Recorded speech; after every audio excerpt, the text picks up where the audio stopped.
Hello बच्चों, जैसा कि आपको पता है हम लास्ट टाइम पढ़ चुके थे। एक्सरसाइज 2.3 पढ़ रहे थे हम, जिसका क्वेश्चन नंबर फर्स्ट हम पहले ही कंप्लीट कर चुके हैं। तो आज हम देखने जा रहे हैं क्वेश्चन नंबर सेकंड से। और क्वेश्चन नंबर सेकंड का मैं आपको फर्स्ट पार्ट करा रहा हूँ सोल्व। सेम इसी प्रकार से आपको सेकंड और थर्ड पार्ट करने हैं। कुछ भी नहीं है इसके अंदर, केवल आपको डिवाइड करना है। और डिवाइड करना आप पहले ही समझ चुके हैं, 9th क्लास में भी पढ़ाया आपने। तो कुछ हार्ड नहीं है, ईजिली आप कर सकते हैं। ठीक है, तो फर्स्ट पार्ट में आपको क्या करना है भाई, यहाँ पर सेकंड के फर्स्ट पार्ट में आपको क्या करना है, यहाँ पर आपको ये टर्म दिखाई दे रही होगी t² - 3। इससे आपको क्या करना है, इस पोलोनोमियल को डिवाइड करना है, यानी कि इस पोलोनोमियल से इस पोलोनोमियल को डिवाइड करना है। तो हम इसके अंदर क्या करने जा रहे हैं, पोलोनोमियल को पोलोनोमियल से डिवाइड करने जा रहे हैं। और चेक भी करेंगे, बोल लिखा हुआ है check whether the first polynomial is a factor of second polynomial.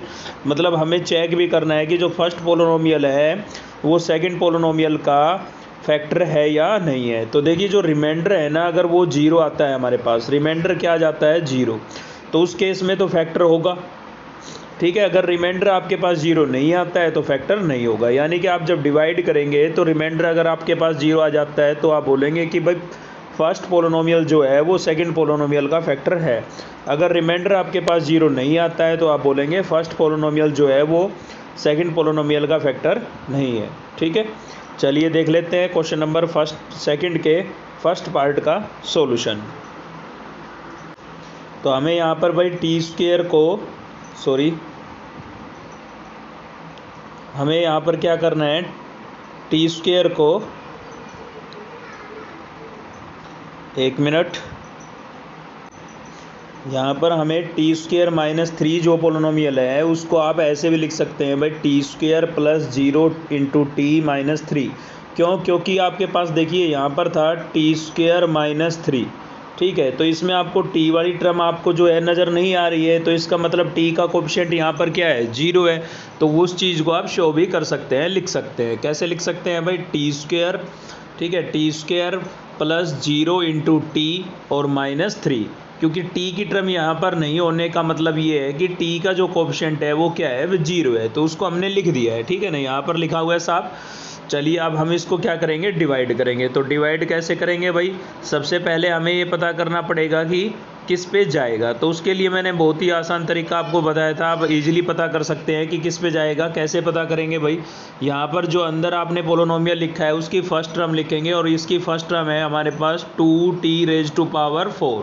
ठीक है, और अपोन में मैंने क्या बताया था, जिससे आप डिवाइड कर रहे हैं उसकी फर्स्ट टर्म लिखेंगे। तो डिवाइड हम किससे कर रहे थे, t² - 3 से, या फिर आप बोल सकते हो t² + 0 × t - 3 से। तो फर्स्ट टर्म क्या हुई उसकी, t²। तो अपोन में क्या लिखेंगे, t²। आप देख सकते हैं यहाँ पर t की पावर 4 थी और यहाँ पर t की पावर कितनी थी, 2। तो 2 पावर इसके साथ कैंसिल हो गई, तो हमारे पास क्या बचा है, 2t² बचा है। क्या बचा है भाई, 2t²। एक तो ये 2 बचा हुआ था, दूसरा आपके पास t की पावर 4 में से t² कैंसिल होने के बाद क्या बचा, t²। यानी कि आपको 2t² से क्या करना है, जैसे हम डिवाइड करेंगे तो किस पे जाएगा भाई, 2t² पे जाएगा। चलिए ये तो हमें पता लग गया कि भाई 2t² पे जाएगा, लेकिन आएगा क्या, रिजल्ट क्या आएगा मल्टीप्लाई करने पर। ठीक है, तो उसको भी हम चलो चेक कर लेते हैं। तो सबसे पहले तो हमने यहाँ पर देखिए 2t² लिख दिया है, क्योंकि हमें पता लग चुका है कि भाई 2t² पे जाएगा। ठीक है, अब आएगा क्या, तो वो पता करने के लिए आप क्या करेंगे, जिससे आप डिवाइड कर रहे हैं उसको 2t² से क्या कर देंगे, मल्टीप्लाई। ठीक है, तो हम इससे डिवाइड कर रहे थे t² + 0 × t - 3 से। अब इसको क्या करेंगे, आप मल्टीप्लाई कर देंगे, किससे मल्टीप्लाई कर देंगे भाई, 2t² से। तो इससे जब आप मल्टीप्लाई करोगे ना तो रिजल्ट आपके पास क्या आएगा भाई, 2 को 3 से मल्टीप्लाई करेंगे तो आपके पास आ जाएगा 6 × t²। ठीक है, 6 × t²। ठीक है, तो ये आ जाएगा आपके पास। यहाँ पर स्पेस की थोड़ी दिक्कत आ रही है, इसलिए मैं लिख नहीं पा रहा हूँ, आप समझ जाएं। 2 3 जा कितना हो जाएगा, 6, और इंटू में क्या आ जाएगा, t² आ जाएगा। क्लियर है, 0 से आप 2 को मल्टीप्लाई करेंगे तो 0 ही आएगा आपके पास। क्लियर, उसी के साथ जब आप 2t² को t² से मल्टीप्लाई करेंगे तो 2 × t की पावर कितनी हो जाएगी, 4 हो जाएगी। तो फाइनल रिजल्ट आपके पास आया 2t⁴ प्लस आएगा बीच में, ठीक है, 0 - 6t²। तो इस टर्म को आप लिख सकते हैं। तो देखिए यहाँ पर t² को t से मल्टीप्लाई करेंगे तो 0 के साथ t³ भी आप लिख सकते हैं, नहीं भी लिखेंगे तो भी चल जाएगा। फिर आपको क्या करना पड़ेगा, टी क्यूब की टर्म को अलग से लिखना पड़ेगा, तो आप लिख देते हैं तो ज़्यादा बेटर है। तो फाइनल रिजल्ट क्या है हमारे पास, 2t⁴ प्लस 0 टी क्यूब और माइनस 6t²। तो चलिए इसको हम लिख देते हैं वहाँ पर नीचे। तो क्या आएगा भाई हमारे पास, तो हमने लिख दिया है। देखिए इधर आप देख सकते हैं सॉल्यूशन के अंदर, यहाँ पर हमने लिख दिया इसको। अभी हमें क्या करना है, सब्ट्रैक्ट करना है, और सब्ट्रैक्ट करेंगे नहीं तो नीचे के साइन चेंज करते हैं। तो साइन चेंज कर रहे हैं, यहाँ पर आप देख सकते हैं प्लस है तो माइनस लिख दिया है, प्लस है तो माइनस लिख दिया है, और माइनस है तो क्या लिख दिया है, प्लस लिख दिया है। ठीक है, अभी हम क्या करेंगे, लाइक टर्म को ऐड सब्ट्रैक्ट करेंगे। तो देखिए प्लस का तो आपके पास क्या है, 6 है, और माइनस का कितना है, 2 है भाई। ठीक है ना, नीचे के साइन आपको याद रखने हैं। तो प्लस का 6 माइनस का 2 कितना बच जाएगा, प्लस का 4t² बच जाएगा आपके पास। ठीक है, आप देख सकते हैं यहाँ पर ये एक सेम टर्म थी और अपोजिट साइन की थी, तो ये कैंसिल आउट हो गई है। और यहाँ पर 3t³ प्लस 0t³, तो भाई 3 में 0 ऐड करेंगे तो 3 तो आएगा, तो 3t³ यहाँ से बचा है हमारे पास। ठीक है, ये कैंसिल नहीं हुआ है, यहाँ पर ये बचा है हमारे पास। तो फाइनल रिजल्ट यहाँ से मिला है t³ 3t³ प्लस 4t², और ऊपर हमारे पास बचा हुआ था माइनस 9t और माइनस का 12, तो उसको भी हमने कहाँ लिख दिया है, नीचे लिख दिया है। ठीक है, अब फिर से हम पता करेंगे कि किस पे जाएगा। तो फिर वही तरीका है, इसकी फर्स्ट टर्म आपको क्या नज़र आ रही है, 3t³, तो यहाँ पर आप लिख लेंगे 3t³ लिख दिया है, अपोन में इसके फर्स्ट टर्म, किसकी फर्स्ट टर्म, जिससे आप डिवाइड कर रहे हैं, तो उसकी फर्स्ट टर्म हमने अपोन में लिख दी है। तो आप देख सकते हैं t³ में से 2 पावर क्या हो गई, कैंसिल, तो क्या बचा भाई, 3t बचा। क्या बचा है, 3t, यानी कि 3t पे जाएगा। तो आप देख सकते हैं भाई आंसर में हमने क्या लिख दिया है, 3t लिख दिया है। ठीक है, तो चलिए अब पता कर लेते हैं कि भाई मल्टीप्लाई करने पर क्या आएगा। तो मल्टीप्लाई करने पर क्या आएगा, यहाँ पर लिख देते हैं, हम डिवाइड कर रहे थे t² plus 0 into t minus 3 से, और इसको मल्टीप्लाई कर देंगे हम किससे, 3t से। तो रिजल्ट क्या मिलेगा भाई, चेक कर लेते हैं। 3 3 जा कितना हो जाएगा, 9, इसके साथ t है, यहाँ पर t नहीं है तो खाली क्या आएगा, t आएगा, प्लस माइनस क्या आएगा, माइनस आएगा। भाई 0 से मल्टीप्लाई करोगे 0 आएगा, t यहाँ पर है, t 0 के साथ है, t 3 के साथ है, तो क्या हो जाएगा, 0t² हो जाएगा। 3 को t² से मल्टीप्लाई करेंगे तो 3 बन जा 3t इंटू t², क्या हो जाएगा, t³ हो जाएगा, और बीच में प्लस इंटू प्लस क्या आएगा, प्लस का साइन आएगा। ठीक है, तो फाइनल रिजल्ट आपको क्या दिख रहा है, 3t³ plus 0t² minus 9t। तो चलिए इसको हम आंसर में लिख देते हैं अपने में। ये रफ वर्क है आपका, ठीक है ना, रफली आपको ऐसे करके देख लेना है, जो रिजल्ट आए उसको नीचे लिख देना है। तो देखिए यहाँ पर हमने लिख दिया है, आप देख सकते हैं। ठीक है, अभी क्या करेंगे, साइन चेंज करेंगे। तो सभी के हमने साइन चेंज कर दिए हैं। First 2 term equal and opposite sign की थी, तो उनको हमने क्या कर दिया है, कैंसिल कर दिया है। तो यहाँ से 4 प्लस 0 कितना होगा भाई, 4 होगा। और देखिए 90 भी इक्वल एंड अपोजिट साइन की टर्म थी, तो ये भी आपकी क्या हो गई, कैंसिल। तो यहाँ से हमारे पास एक तो बचा है 4t² और माइनस का कितना बचा है, 12 बचा है। तो चलिए देख लेते हैं आगे हमारे पास रिजल्ट क्या होगा। तो भाई हमारे पास यहाँ से बचा था, यहाँ से हमें क्या मिल गया था, 4t। ठीक है, ये कैंसिल आउट हो गई थी टर्म, माइनस का 12t बचा था। अब 0 की टर्म चाहे लिखना तो लिख सकते हैं, यहाँ पर बीच में 0 इंटू t लिखा हुआ है आपका। ठीक है, अब फिर से हम पता करेंगे कि किस पे जाएगा। तो कैसे पता करेंगे भाई, यहाँ पर फर्स्ट टर्म क्या है, 4t², तो यहाँ पर लिख दिया मैंने 4t², और जिससे हम डिवाइड कर रहे थे उसकी फर्स्ट टर्म क्या है, t², तो नीचे मैंने लिख दिया है t²। t² से t² कैंसिल हो गया, तो क्या बचा हमारे पास, 4 बचा है, यानी कि अभी किस पे जाएगा, 4 पे जाएगा। तो ऊपर आप आंसर में देख सकते हैं, अभी यहाँ से दिखेगा नहीं।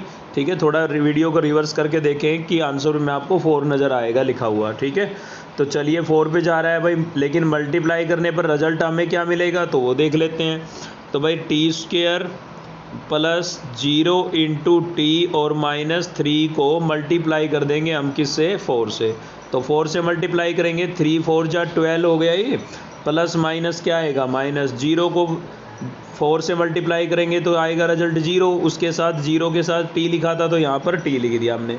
लिखना चाहें तो आप लिख सकते हैं इस टर्म को, वरना कोई ज़रूरी नहीं है, क्योंकि 0 से मल्टीप्लाई करने पर रिजल्ट क्या हो जाता है, 0 ही हो जाता है। अब 4 को हम t² से मल्टीप्लाई करेंगे, बीच में प्लस इंटू प्लस, प्लस का साइन आएगा, तो क्या हो जाएगा, 4t² हो जाएगा। तो फाइनल रिजल्ट आपके पास आ गया 4t² प्लस 0t माइनस 12, जो कि आपको आंसर में यहाँ पे लिखा हुआ नज़र आ रहा होगा।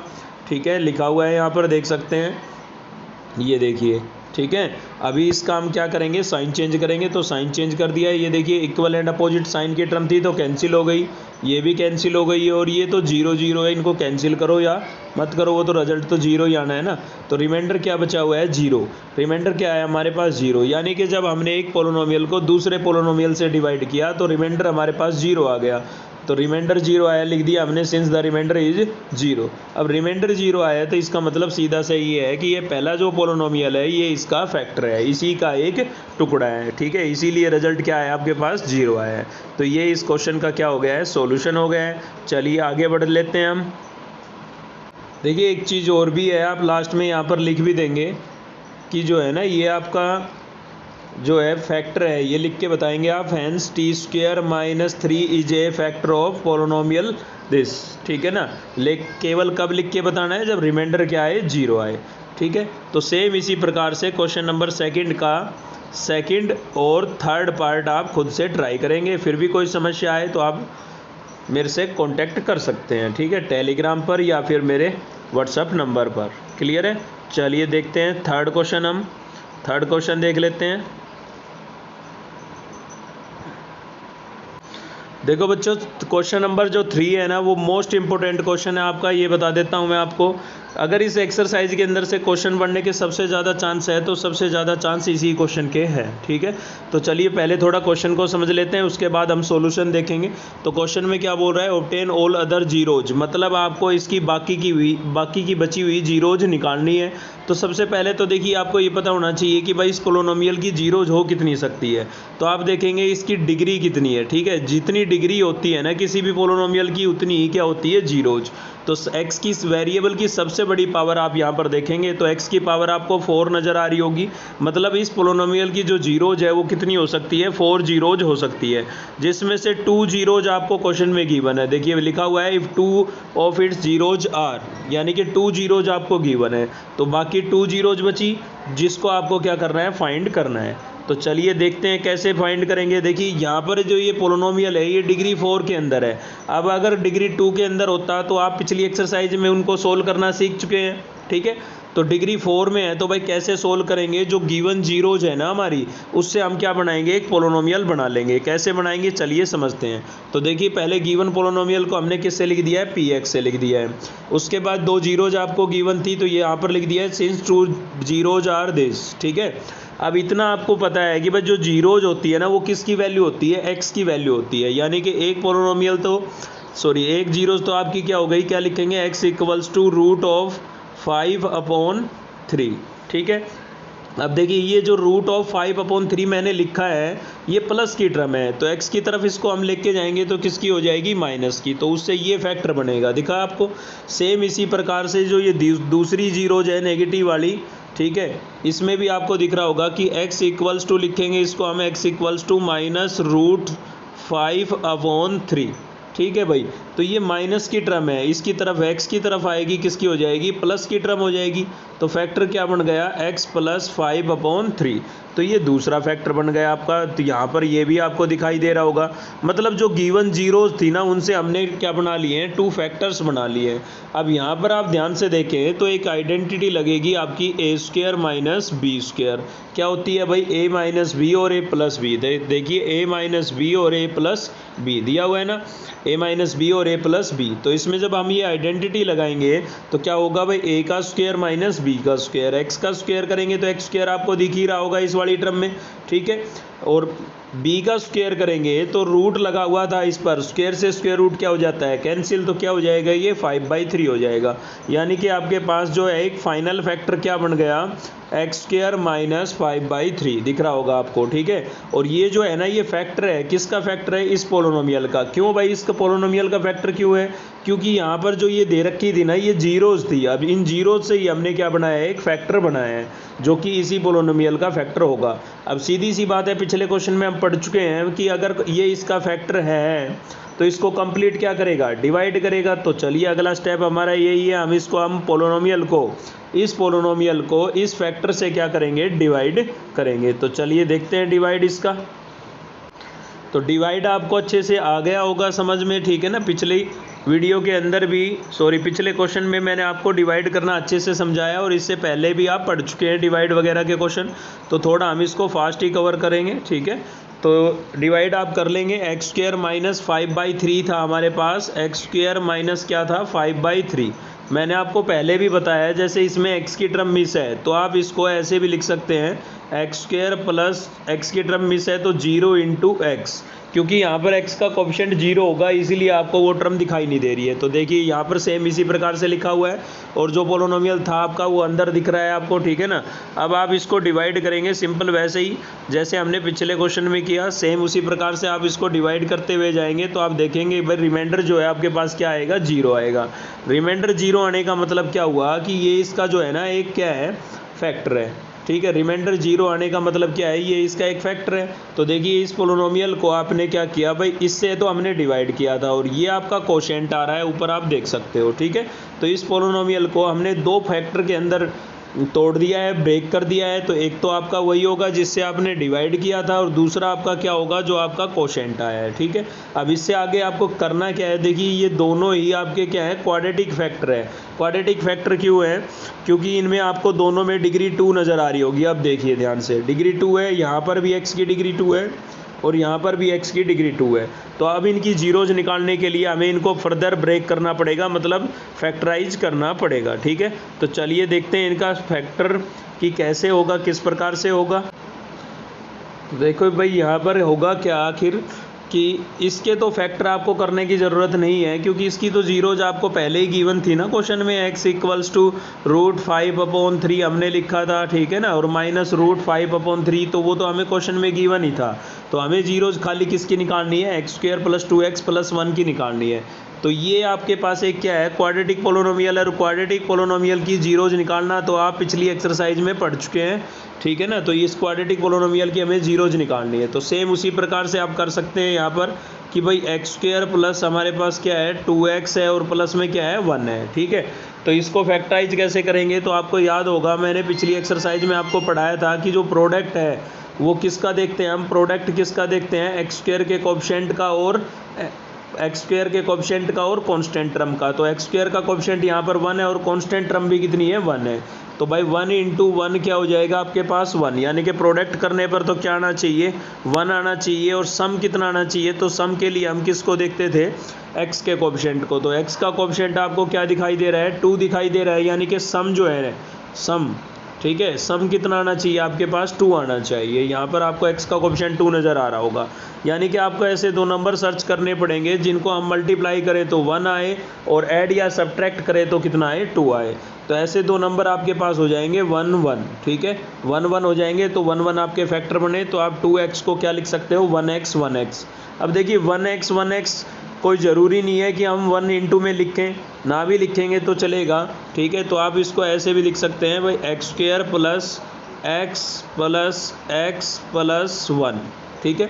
अब फर्स्ट 2 टर्म में कॉमन करें और लास्ट 2 टर्म में कॉमन करें। तो फर्स्ट 2 टर्म में कॉमन करेंगे, x कॉमन होगा तो क्या बचेगा, x प्लस 1 बचेगा हमारे पास, और लास्ट 2 टर्म में कुछ कॉमन नहीं है तो हम 1 कॉमन करेंगे, क्या बचेगा, x प्लस 1, ठीक है। तो x प्लस 1 को आप क्या कर लेंगे, कॉमन आउट कर लेंगे। तो आपके पास दोनों ही फैक्टर क्या बन जाएंगे, दोनों ही टर्म्स क्या बन जाएगी, x प्लस 1 और x प्लस 1 बन जाएगी।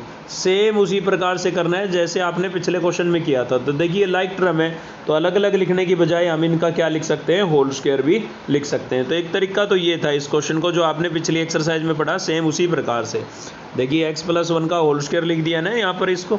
और दूसरा तरीका भी है इसका कि आप इसमें a प्लस बी की आइडेंटिटी लगा दे भाई, a प्लस बी का होल स्क्वायर। तो क्या होता है ये, a square plus b square plus 2ab। तो आप ध्यान से देखेंगे तो इस फॉर्मेट में आपका क्वेश्चन लिखा हुआ है, तो हम इस फॉर्मेट में हमारा क्वेश्चन लिखा हुआ है तो उसको हम इस वाले फॉर्मेट में लिख देंगे, a प्लस बी का होल स्क्वायर। तो उसी में इसको लिख दिया है, a की बजाय आपके पास x है और b की बजाय आपके पास 1, तो a हमने x लिख दिया और b क्या लिख दिया है, 1, ठीक है। तो सीधा आप ऐसे भी समझ सकते हैं, जो आपको उचित लगा उस तरीके से आप कर लें, कोई दिक्कत नहीं है, आप कर सकते हैं।